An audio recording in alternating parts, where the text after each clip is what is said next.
কথায় বলে খুঁজলে ভগবান কেউ পাওয়া যায়, আর তাই ভগবানের টানেই একাধিক ধর্মীয় অনুষ্ঠানে বিভিন্ন মন্দিরগুলিতে প্রতি বছর ভিড় জমে লাখো লাখো ভক্তদের।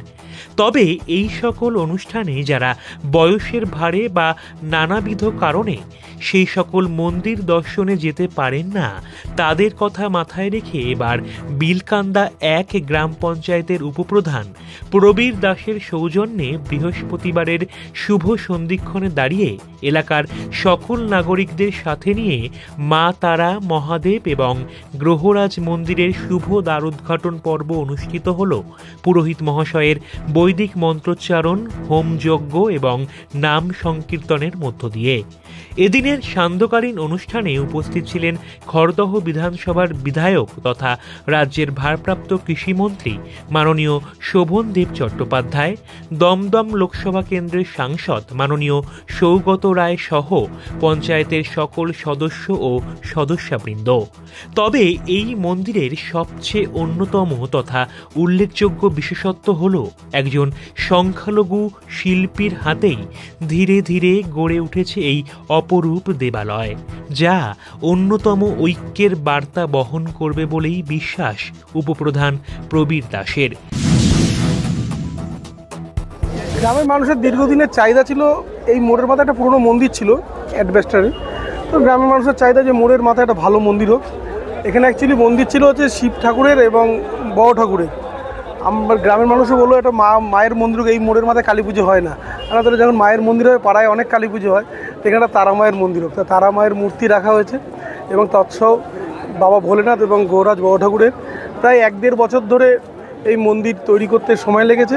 এবং দেখলেন তো এমপি স্যার এবং এমএলএ স্যারও, মন্ত্রী সাহেবও বললেন যে একজন মুসলিম ছেলে, আমাদের এই গ্রামেরই ভাটপাড়ার ছেলে, ও দিনরাত পরিশ্রম করে কাজটা করেছে। হয়তো আমরা ওকে সবাই মিলে সহযোগিতা করেছি, আর্থিক সহযোগিতা এনে এখান থেকে ওখান থেকে সহযোগিতা করে আমরা মন্দিরটা করেছি, কিন্তু এই ডিজাইনটা টোটালি ও করেছে। হ্যাঁ, জাকির করেছে। ওকে মানে অন্তর থেকে ধন্যবাদ, এত সুন্দর কাজ করেছে। গ্রামের সকল মানুষ খুব ভালো লাগছে মন্দিরটা থেকে। এবং এই মন্দিরটা হওয়াতে পাড়ার একদম মোড়ের মাথা, এখানে সকাল বিকেল নিত্য পুজো হবে এবং গ্রামের মানুষ সব আনন্দ পাচ্ছে এটা নিয়ে। মন্দির যে এই যে নির্মাণ করলেন, একটা তো বড় দায়িত্ব, মানে মাকে নিত্য সেবা দিতে হবে। সেক্ষেত্রে কী কী ব্যবস্থা রাখছেন? রোজ ভোগের থেকে শুরু করে পুজোর অর্চনা থেকে শুরু করে কবেলা করে পুজো হবে সেগুলো? দেখেন, নিত্য পুজো তো হবে। আমাদের পাড়ায় আরও অনেক মন্দির আছে, আমরা এরকম আরও মন্দির বানিয়েছি পাড়ায়।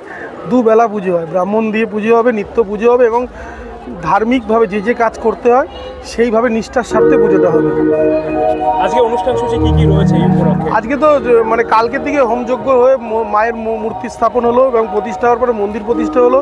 এখনও যজ্ঞ চলছে, বাউল হচ্ছে, কীর্তন হচ্ছে এবং তৎসহ ভোগের প্রসাদ বিতরণ হচ্ছে।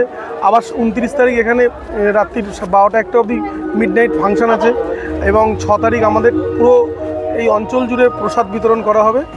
এটাই অনুষ্ঠান। মন্দির নির্মাণের প্রস্তুতি কবে?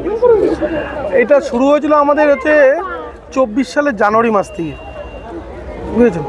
24 সাল আর এই 25 সাল শেষ হয়ে 26 সাল পড়ছে। প্রায় কেমন লাগছে? ভালো লাগছে এই মন্দির, ভালো লাগছে মানে কি, এটা গ্রামের মানুষের চাহিদা ছিল, সেটা পূর্ণ করা হলো, এটাই ভালো লাগছে।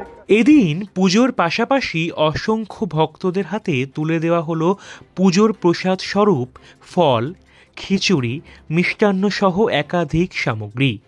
এদিনের অনুষ্ঠানে উপস্থিত থেকে মন্ত্রী শোভনদেব চট্টোপাধ্যায় সাংবাদিকদের মুখোমুখি হয়ে জানান, এত সুন্দর এনেছে, রাজস্থান থেকে অপরূপ মূর্তি এনেছে। যে কোনো মানুষ যদি গিয়ে দাঁড়ায় তার মনে আকর্ষণ হবে। যেমন গ্রহরাজের মূর্তি, তেমনি মা তারার মূর্তি, তেমনি মহাদেবের মূর্তি অসাধারণ। এবং আমার ধারণা এটা বিলকান্দা 1-এর একটা তীর্থক্ষেত্র হয়ে গেল আর কি সমস্ত মানুষের জন্য। বাইরের থেকে লোক আসতে পারে, কিন্তু আমার মনে হয় এটা একটা সুন্দর জিনিস মানুষকে উপহার দিয়েছে। আর আমরা ভারতবর্ষের মানুষ একটু ধর্মভীরু মানুষ, যে কোনো জায়গা উপরে গেছি, মুসলমান সেও ধর্মভীরু, যে হিন্দু সেও ধর্মভীরু, যে খ্রিস্টান সেও ধর্মভীরু, আমরা ধর্মভীরু একটুখানি। সেক্ষেত্রে আমাদের জন্য একটা সুন্দর উপস্থাপনা ভালো লাগছে। পাশাপাশি সাংসদ সৌগত রায় কি জানালেন শুনে নিন বিস্তারিত এই প্রতিবেদনে। এখানে এই মহিষপোতা একটা বড় বর্ধিষ্ণু অঞ্চল।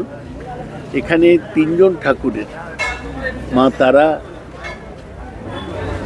মহাদেব এবং গ্রহরাজ শনির মূর্তি আছে। সবকটা পুজোই হবে এবং মন্দির তো ভারতবর্ষের লোক ধর্মপ্রাণ, তাই মন্দির হচ্ছে। মমতা ব্যানার্জি কিছুদিন আগে প্রভু জগন্নাথের মন্দির করলেন দীঘায়। রাম মন্দির হয়েছে, রাম মন্দিরের প্রধানমন্ত্রী ধ্বজা উড়িয়েছেন। এরকম মন্দির আমাদের দেশের মানুষ গরিব হোক, ধর্ম তাদের শক্তি দেয়, তাই শক্তি বেড়েই চলেছে এবং মন্দিরের সংখ্যা বাড়ছে। মানুষ এই মন্দিরে গিয়ে শান্তি পায়। ঠাকুরের কাছে লোকে কি চায়? শান্তি আর শক্তি চায়। ঠাকুর এদের দেবেন, এটাই আমার কামনা, ইচ্ছা এবং বিশ্বাস। ব্যুরো রিপোর্ট, স্মার্ট বার্তা।